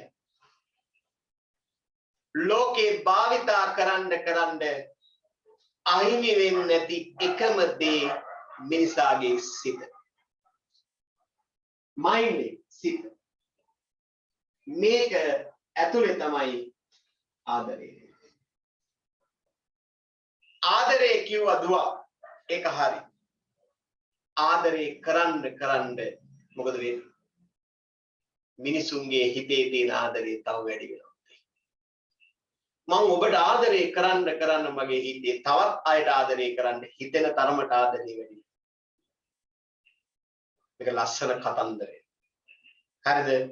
මේක තියෙන්නේ මොකේද? ගොඩනැගිලි වලවත්, සල්ලි මුල මුදල් වලවත්, යාන වාහන වලවත් නෙවෙයි පුතේ. නේද? පොඩි පුතුගේ කතා පෙළයි. පොඩි දුවගේ සිනා පෙළයි. ප්‍රිය බිරිඳගේ සෙනෙහි විලයි. මගේ සතුට මගේ පැල්පත. පැල්පත වුණත් සතුට ආදරය වඩාත් වැඩි වෙනවා. හැබැයි ඒකට අවශ්‍ය කරන්නේ ආදරය. ආදරය ඔබ දක්වන්නේ කොතනද? එතන සතුට නිර්මාණය වෙනවා. ජීවිතේ අපි හැමෝම හොයාගෙන යන්නේ සතුට. සතුට තියෙන්නේ ආදරය ඇතුලේ. ආදරය කියන්නේ ලොකු වාජනයක්. මේ වාජනය ඇතුලේ තියෙනවා මොකක්ද? ගෞරවය, සෙනෙහස, සතුට, සම්පත. හරිද? මේ හැම දෙයක්ම මේ ආදරේ නැමැති වාජනය ඇතුලේ තියෙනවා. හරිද? ඒක නිසා මිනිස් භවයක් ලැබපු අපි හැමෝටම ආදරය කරන්න. වෛර කරන්න එපා. හරි තැන හොයාගෙන ගිහිල්ලා රැඳෙන්න. වැරදි තැන රැඳුණොත් ආදරයවත් ඔබට කාගෙන්වත් ලැබෙන්නේ නැහැ. හොඳයි පුතා. හරිද? එහෙනම් භාවිතා කිරීමත් සමග අහිමි නොවෙනවා. මම තාර්කිකව කියනවා. අහිමි වෙන්නේ නැහැ නෙවෙයි, ඕන එකක් අහිමි වෙනවා. භාවිතාවට ගැනීමත් සමග ඇයි අහිමි වෙන්නේ නැත්තේ? මේ සම්පත් ස්වභාව ධර්මයේ විසින් යලි ජනිත කරන. ඒ යලි ජනිත කරන එකට තමයි කියන්නේ ප්‍රතිස්ථාපනය කරනවා. එන ලස්සන වචනයක් කියන්නේ භාවිතයට ගැනීමත් සමග අහිමි නොවන ස්වභාව ධර්මයේ විසින් යලි ප්‍රතිජනනය කරන සම්පත් වලට කියනවා ප්‍රතිස්ථාපනය කළ හැකි සම්පත් කියලා. නදාගන්න ආයෙම ඇයි දැන් කවුරු හරි කියයි භාවිතයට ගැනීමත් සමග අහිමි වී නොයන්නේ ඇයි? ඒක පැහැෙන්නේ නැතුව ලියා ගන්නවා. හරිද? අයවත් වැඩක් නැහැ නේ ඔයාට. ඔයා මේක පාඩම් කරලා ලියන්න විභාගෙට. එහෙම ඉගෙන ගන්න ගුරුවරින්ට ඕන. දැන් කියන්නේ භාවිතයට ගැනීමත් සමග අහිමි වෙන්නේ නැත්තේ ඇයි? යලි ස්වභාව ධර්ම ඒකට පිට ලබලා දෙනවා. ඒ යලි ලබලා දෙන හින්දා තමයි අහිමි වෙන්නේ. දැන් තේරුණාද? ඕනෑම දෙයක් භාවිතා කරනකොට අහිමි වෙන්න ඕන. ඒක අහිමි නොවනවා කියන වචනේ පාවිච්චි කරන්නේ ඇයි අපි? ස්වභාව ධර්මයේ විසින් යලි මේක අපිට උත්පාදනය කරලා දෙනවා, ජනනය කරලා දෙනවා, ප්‍රතිජනනය කරලා දෙනවා. එහෙනම් අපි ඒවට කියනවා ප්‍රතිස්ථාපනය කළ හැකි සම්පත් කියලා. මම ඔබට කියන්නේ ප්‍රතිස්ථාපනය කළ හැකි සම්පතක් තමයි සාගරයේ ඉන්න මත්ස්‍ය සම්පත. ඔබ දැන් හිතන්නේ මාළු හැමදාම ලෝකේ සාගරයේ ඉන්න මාළු හැමදාම හැම රටක්ම ගිහිල්ලා ඒ දීව කර්මාන්තය කරන හැම රටක්ම ගිහිල්ලා අල්ලන. මාළු අල්ලන්න තව මේ මහ මුහුදේ මාළු නැති වෙන්නේ නැහැ. ඒ වගේම ගෙවල් වලට ලීරලා වහලවල් හදලා තියෙනවා. ගෘහ භාණ්ඩ හදලා තියෙනවා. තව මේ ලීරලා ගස් කපලා හැදුවට වන සම්පත කියන්නේ අහිමි වෙන්නේ නැහැ නේද? අහිමි වෙන වෙලාවක් තියෙනවා මම කියන්න. ස්වභාව ධර්මයේ විසින් මේවා යලි ජනනය කරනවා. හරිද? වන සම්පත. දැන් මම ඔබ හිතාගන්න සාගරයේ ඇතුලේ තියෙන ඕනෑම දෙයක් අපි හඳුන්වන්නේ භූමිය කියලා. මට දැන් දරුවෝ කියන බලමු. මහමුහුදේ ඉන්න මාළුවෝ භූමිය. කඩවල් වල විකුණන්න ඉන්න මාළුවෝ භූමියක්ද? අපි මාළු වෙලා කන්නේ නැහැ. ඒක තේරුම් ගන්න. එහෙනම් සිංහරාජ අඩවිය භූමියක්. ඒකේ ගසුත් භූමියක්. ඒකේ ඉන්න වනසත්තුත් භූමියක්. එතකොට සිංහරාජ අඩවියේ ඉන්න වනාලියා කියන්නේ භූමියක්.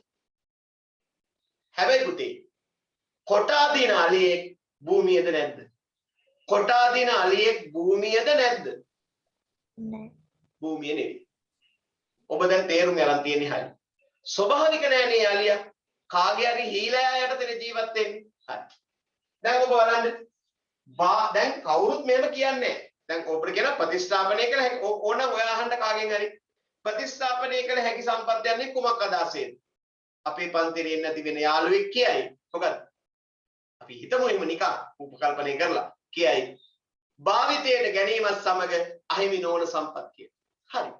ඔබ අහන්න ඇයි අහිමි වෙන්නේ නැත්තේ කියලා කියන්නේ. ඇයි අහිමි වෙන්නේ නැත්තේ? අපේ දරුවනේ ඔබ කියන්නේ. ඇයි භාවිතයට ගැනීමත් සමග අහිමි වෙන්නේ නැත්තේ? කියන ලස්සට කියන්නේ.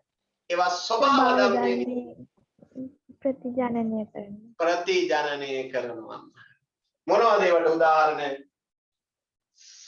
සාගරේ ඉන්න මත්ස්‍ය සම්පත සහ වන සම්පත.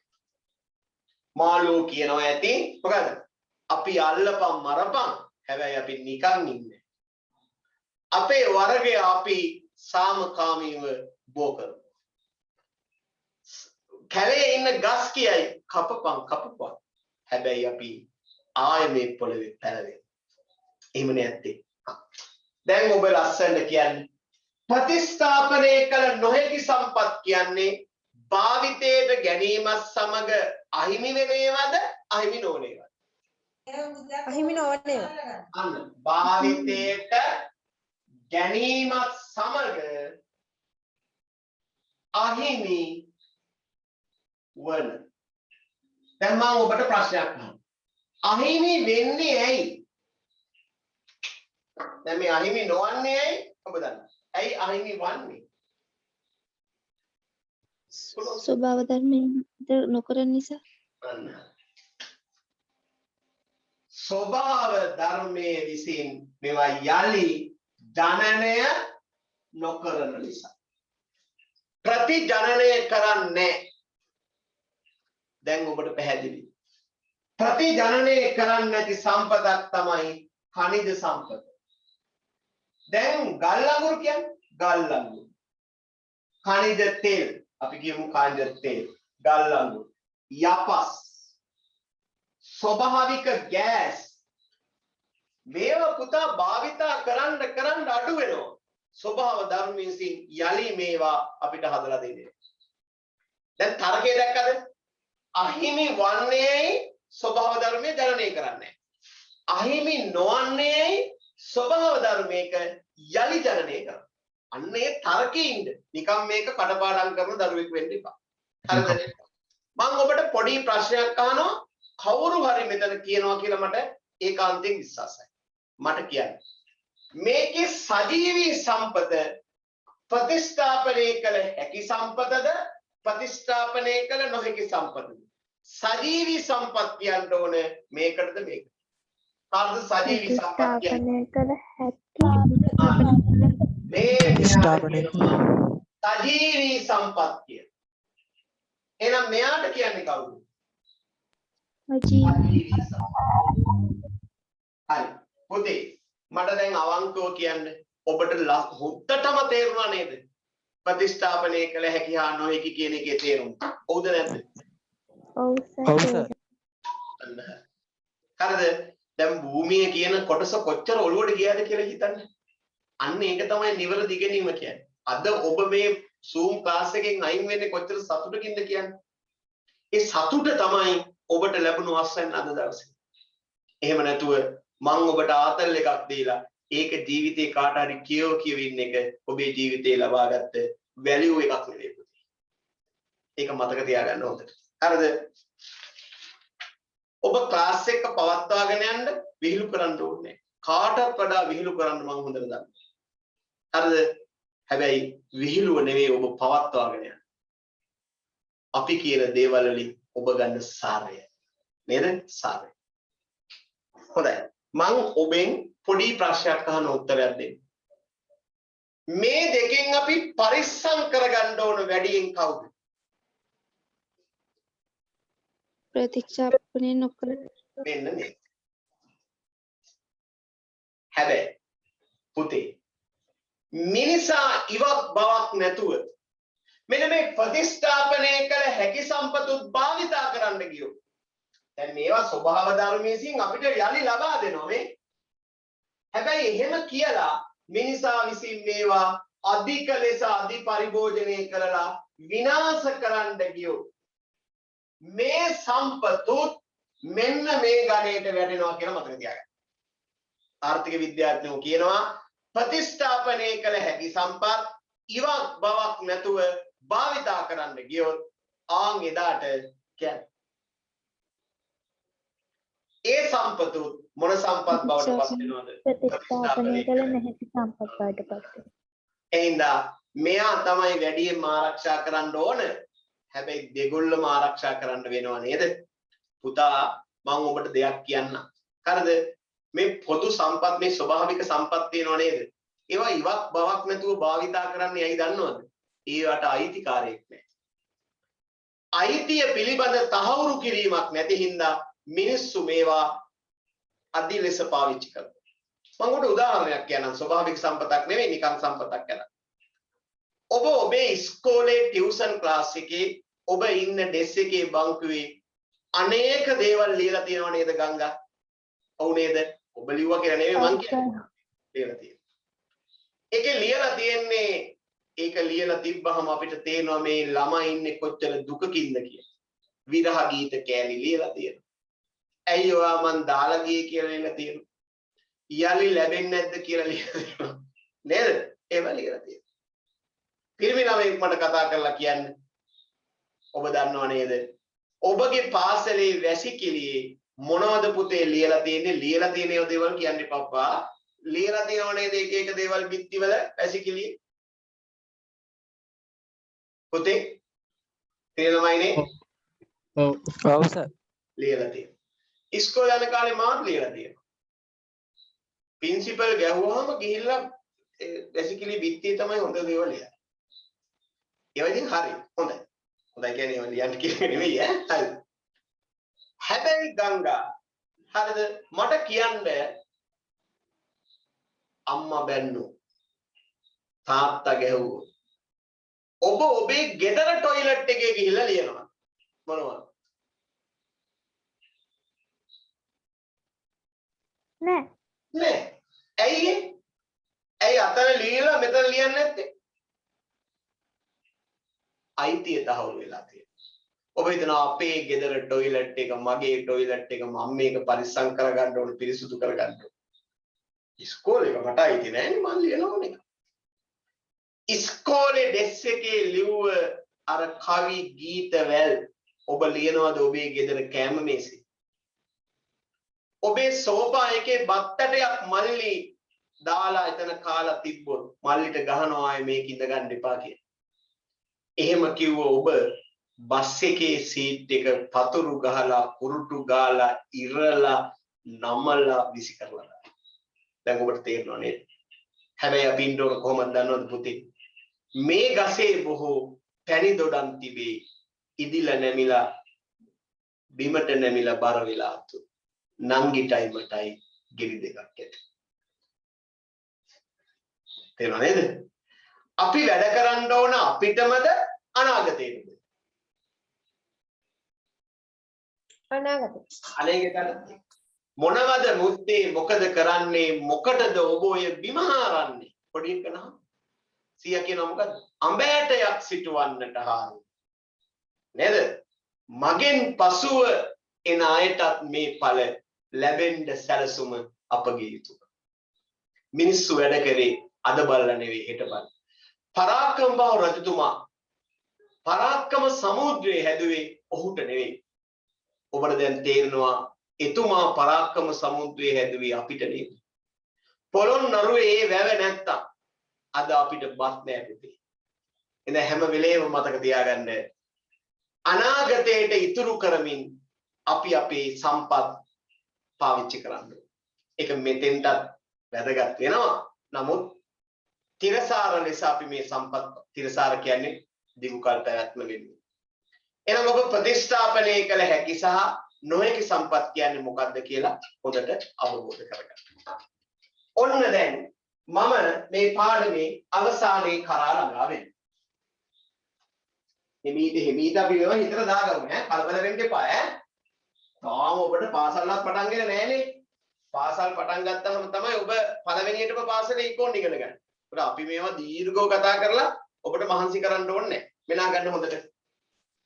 භූමිය වෙනුවෙන් ලැබෙන ප්‍රතිලාභයට අපි කියනවා බදු කුලිය කියලා. හොඳට මතක තියාගන්න. භූමිය වෙනුවෙන් ලැබෙන ප්‍රතිලාභයට අපි කියන නම මොකද්ද? බදු කුලිය. හරිද? භූමියේ දැන් ශ්‍රමයේ ලැබෙන ප්‍රතිලාභයට වැටුප් කියනවා. ඒවත් භූමිය වෙනුවෙන් ලැබෙන ප්‍රතිලාභයට අපි කියන්නේ වැටුප් කියලා. භූමිය ඇතුළු ස්වභාවික නිෂ්පාදන සම්පත් නිෂ්පාදන කාර්යයට යෙදවීමෙන් ලබා ගන්නා ඉපයීමට අපි කියනවා බදු කුලිය කියලා. ඔබට භූමියක් තියෙනවා නම් ඒකෙන් උපය ගන්න පුළුවන් නිෂ්පාදන සාධක ඉපයීම මොකද්ද? බදු කුලිය කියන එක මතක තියාගන්න. හරි. දැන් එහෙනම් මේක අවසන් කරන්න මම ඔබට දැන් පොඩි දෙයක් දෙන්න. කියලා මම මේක සාරාංශ කරන්න. ඔබට දීලා තියෙනවා ඔබේ 4 වෙනි පිටුවේ MCQ ප්‍රශ්න දෙකක් hina වෙන්න එපා හරි සරලයි විභාගෙට ආවේ. විභාගයට ඇවිල්ලා තියෙනවා කියලා ඔබට හිතෙන්නෙත් නැතුව යන්නේ. නමුත් මම විභාගයට ආවේ. මේ MCQ ප්‍රශ්න දෙකට උත්තර දෙන්න.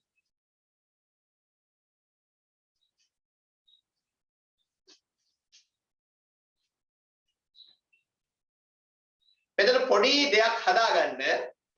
ඔය පළවෙනි MCQ එකේ දෙවෙනියට තියෙන්නේ දීවර වගාවක් නෙවෙයි. දීවර වරායක්. දෙවෙනියට එන්න ඕන දීවර වරායක් කියලා. වගාවක් කියලා තියෙන එක වැරදිලා තියෙන්නේ. දීවර වගාවක් නෙවෙයි වරායක්. වගාවක් නෙවෙයි වරායක්.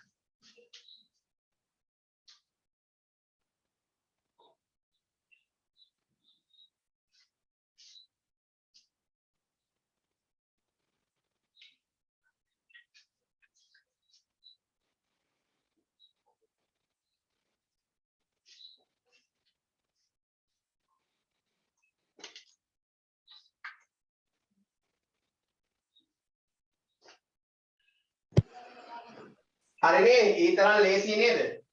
ලේසි. ඉවරයි සර්. ඉවරයි. අපි බලමු.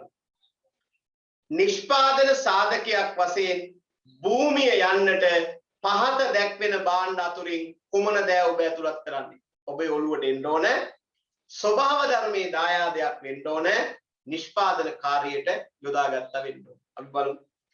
තේ වගාවක් කියන එකෙන්ද බෑ. ඒක ස්වභාවික සම්පතක් නෙවෙයි මිනිසා මැදිහත් වෙනවා. දීවර වරායක් කියන්නේ දීවරයෝ හදාගත්ත එකක් වෙන්න ඕන. ස්වභාවික වරායක් කියලා තිබ්බනම් අපිට හිතන්න වෙනවා නේද? දීවර වරාය. වාරි ජලය සඳහා තනා ඇති පැරිණි වැවක්. තනා ඇති වැවක් කියන්නේ ස්වභාවික දායාදයක් නෙවෙයි මිනිස්සු හදන්න ඕන. ඔබ බලන්න මයංගනේ තියෙන සොරබොර වැව හැදුවා කියන්නේ කවුද පුතේ? ස්වභාව ධර්මයාද නැත්නම් කවුද? බුලතා කියන යෝධයා. ඔව් බුලතා කියන යෝධයා. මැණික් පතලක් කියන්නේ භූමියක් නෙවෙයි. මම ඉස්සරත් කිව්වා මට පොඩි වැරදීමකුත් උනේ. මැණික් නිදියක් කියන්නේ භූමියක්. හැබැයි මැණික් පතලක් කියන්නේ හාරපු එකක් නේ. හාරලා කියන්නේ මිනිසනේ. එහෙනම් මේක මොකද්ද? භූමිය නෙවෙයි. උත්තරෙන්න ඕන ඊසාන දිග මෝසම් වර්ෂාව. ඒක ස්වභාවික සම්පත. හොඳයි. පහත සඳහන් දෑ අතුරින් ස්වභාවික සම්පතකට උදාහරණයක් ලෙස දැක්විය හැකි. අනේ ඔයාගේ පොඩි මල්ලිත් මේකට උත්තරේ ලියයි නේද? ස්වභාවික සම්පත මොකද්ද මේකේ? දුම්හිඳ දුම්හිඳ දියෑල. දුම්හිඳ දියෑල. හරි. අන්න මම කතා කරපු ඒවා දැන් කළුලෑන් මේ white board එකේ සම්බන්ධීකරණය කරනවා නැවත මතක් කරනවා හොඳට බලා ගන්න ඈ හරි ඔබ ඔබේ ගෙදර ඉඳන් මේක කියවන්න අපි කතා කරේ නිෂ්පාදන සම්පත් ගැන නිෂ්පාදන සම්පත් නිෂ්පාදන සම්පත් කියලා අපි කිව්වේ පුතේ හරිද නිෂ්පාදන සම්පත් කියලා කිව්වේ උවමනාවන් සපුරා ගැනීමට යොදා ගන්නා භාණ්ඩ හා සේවා නිපද වීමට භාවිතා කරන දෑ ඒක තමයි අපි කිව්වේ මොකක් කියලාද නිෂ්පාදන සම්පත් කියලා. ඒ නිෂ්පාදන සම්පත් අපි කොටස් දෙකකට කඩනවා එකක් මොකද නොමිල සම්පත්. අන්න හරි. ආර්ථික නොවන සම්පත් නේද? නොමිල සම්පත් මේ පැත්තේ ආර්ථික සම්පත්. නොමිල සම්පත් වල ලක්ෂණ තුනක් මම කියව මොකක්ද? සැපයීම සාපේක්ෂව සැපයුම වැඩිද අඩුද? වැඩි නේද? අසීමිත. ඉංගකම නැහැ. අන්න හරි. භාවිතා කිරීමේ ආවස්තික පිරිවැය නැහැ. නොදරයි. හරි. මේකේ උවමනාවන්ට සාපේක්ෂව සැපයුම සීමිතයි. එහෙනම් හිඟකම තියෙනවා. තියේ. ඒ වගේම ආවස්තික පිරිවැය ඇත්ත. තියෙනවා. ඇත්ත. මේකට අපි කිව්වා ආර්ථික සම්පත්තල ලක්ෂණ කියලා. ආර්ථික සම්පත් අපි කොටස් හතරකට කැඩුවා. භූමිය, ශ්‍රමය, ශ්‍රමය, ප්‍රාග්ධනය, ව්‍යවසායකත්වය. ප්‍රාග්ධනය, ව්‍යවසායකත්වය. ඒකේ භූමිය කියලා අපි කිව්වේ කාටද? දේපල සම්පත්. දායාදයක් වෙන්න ඕන මිනිසා විසින් කියන්නේ.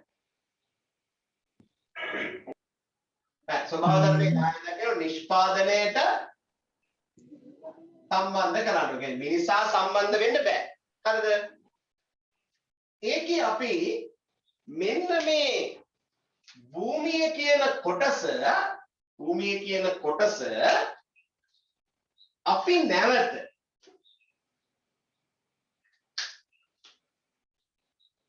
කොටස් දෙකකට කැඩුවා මොනවද? ප්‍රතිස්ථාපනය කළ හැකි සම්පත් ප්‍රතිස්ථාපනය කළ නොහැකි සම්පත්. නොහැකි සම්පත්. ප්‍රතිස්ථාපනය කළ හැකි කියන්නේ අහිමි නොවේ. ඇයි? ස්වභාව ධර්මයෙන් ප්‍රතිජනනය කර. ප්‍රතිජනනය කෙරෙන නිසා. මෙතන අහිමි වී යයි. ඇයි? ජනනය නොකරන නිසා. ඊට පස්සේ අපි අවසානයේට කතා කරා මේ හැම එකකටම ලැබෙන ප්‍රතිලාභයට කිව්වා මොකක් කියලාද? බදු කුලිය. අන්න පාඩම් කරලා ඉවර වෙලා මෙන්න මේ වගේ chart එකක් ඔබටත් තනියම හදාගන්න පුළුවන් නම් අන්නේ පාඩම ਸਰව සම්පූර්ණයෙන්ම හිතට යනවා කියලා මතක තියාගන්න. ඔන්න ගුරුවරේ බෝඩ් එක පාවිච්චි කරන්න ඕන ආකාරය. අද ඉගෙන ගන්න. ගුරුවරයෙක් වුණාම බෝඩ් එක පාවිච්චි කරන්න ඕන. ඔබ විකෘති කරලා පිස්සු පවට්ටන්න නෙවෙයි. ඔබ සමතේකට සුවගයකට සමාධියකටපත් කරන්න. අද පාඩම ඔබට හොඳට තේරුණාද පුතේ? හොඳට තේරුණාද? ඔව් සර්. හරි. එහෙනම් පුතේ අපි ඊළඟ දවසේ සමහර විට අපිට ඔබ දන්නවද නොවැම්බර් 1 වෙනිදා අපිට පන්ති පටන් ගන්න අවසර දෙනවා කියලා තියෙනවා. එතකොට අපි ආයි එහෙම වුණොත් භෞතික පන්ති වලට සම්බන්ධ වෙමු. හැබැයි මම ඔන්ලයින් ක්ලාස් එකක් නතර කරන්නේ නැහැ. කාට හරි ඔන්ලයින්ම ඕන නම් මම ඒ ළමයිට ඔන්ලයින් ක්ලාස් එක කරන්න සූදානම්. හරිද? භෞතික පන්ති පටන් ගත්තා. ළමයි කියනවා නම් කිහිප දෙනෙක් සර් අපිට භෞතික පන්ති වලට එන්න බෑ තාම ඔන්ලයින් කරන්න කියලා මම ඒකත් දිගටම කරනවා. හරිද? එහෙනම් අද දවසේ අපි මෙතනින් අවසන් කරමු. ඔබට මේ පාඩම යලි අධ්‍යයනය කරන්න අවශ්‍ය නම් අනිවාර්යෙන්ම මගේ පුතේ ඒක YouTube එකට දානවා.